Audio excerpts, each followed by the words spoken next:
সাবেক রাষ্ট্রপতি জিয়াউর রহমানের হত্যাকারী গ্রেফতার অবসরপ্রাপ্ত মেজর মুজাফফর হোসেনের বিচারে তড়িঘড়ি না করার পরামর্শ দিয়েছেন বাংলাদেশ ডিফেন্স জার্নালের সম্পাদক আবু রুশদ।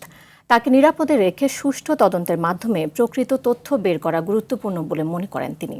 তার মাধ্যমে পলাতক বাকি আসামিদের খুঁজে বের করা সহ সুষ্ঠু তদন্তে স্বাধীন কমিশন করা প্রয়োজন বলেও মনে করেন এ সম্পাদক। এ বিষয়ে আরও জানাচ্ছেন ইয়ার বাদল।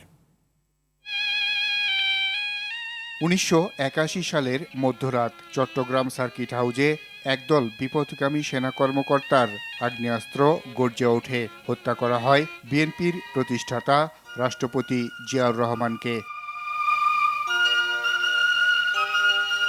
ঘটনার ৪৫ বছর পর ধরা পড়ে হত্যাকাণ্ডে অভিযুক্ত পলাতক অবসরপ্রাপ্ত মেজর মোজাফফর হোসেন। যেহেতু তিনি অবসরপ্রাপ্ত সেনা কর্মকর্তা, তাই বিচারের জন্য তাকে সেনাবাহিনীর কাছে হস্তান্তর করা হয়। সাবেক রাষ্ট্রপতি জিয়াউর রহমানকে হত্যার পর মেজর মোজাফফর সহ অন্যরা কোথায় পালিয়েছিলেন জানান বাংলাদেশ ডিফেন্স জার্নালের সম্পাদক Abu Rushd. Major Muzaffar court martial হওয়ার আগেই কোর্ট অফ ইনকোয়ারি যখন চলছিল তখন ভারতে পালিয়ে যান। তার সাথে ওই সময় আরো একজন অফিসার ভারতে পালিয়েছিলেন, মেজর মঈন, উনি এখন কানাডায় আছেন। তারপরে ক্যাপ্টেন একজন ছিলেন, উনিও পালিয়ে যান ভারতে।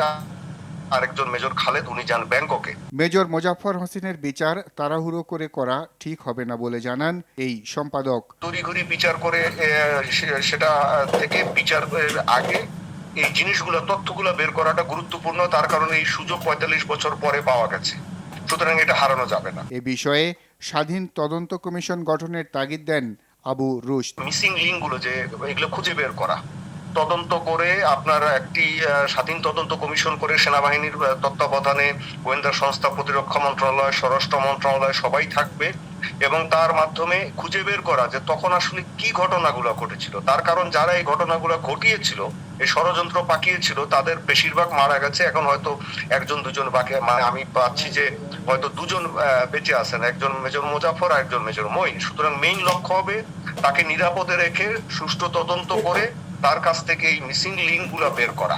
একমাত্র তদন্তের মাধ্যমেই রাষ্ট্রপতি জিয়াউর রহমানকে হত্যার মূল ঘটনা উঠে আসবে বলেও মনে করেন তিনি। আর বাদল, RTV, ঢাকা।